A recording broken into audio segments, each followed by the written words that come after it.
For pain relief, when is the right time to use ice? That's cold fomentation.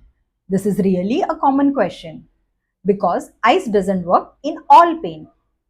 As a general rule of thumb, use ice in fresh injuries for first 48 to 72 hours, like right after a fall.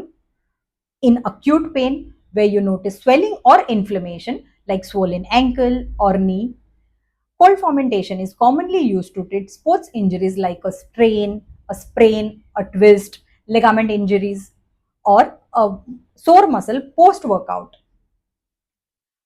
It works by reducing blood circulation to a particular area, which significantly reduces swelling and inflammation, especially around joint and tendons. At the same time, it gives instant, though a temporary pain relief by numbing nerve endings. It's like hitting a pause button on inflammation. You can do cold fomentation with the help of ice packs, frozen gel packs, cold compress, ice massage, or immersion in ice water. You should do it only for 10 to 15 minutes at a time, 3 to 4 times a day, and stop it immediately if it worsens the pain. Never do it more than 20 minutes. And you should not ever apply directly onto the skin. It can because it can damage skin, tissue and nerves. Never do it on stiff muscles and joints. And avoid doing it if you have a poor circulation or sensation. Consult a doctor.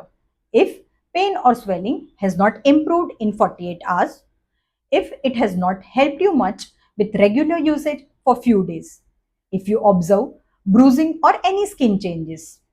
Ice is your first aid hero for fresh injuries and acute pain only for first 48 to 72 hours. After that, switch to heat or consult a doctor if pain persists. Remember, right remedy speeds up the recovery.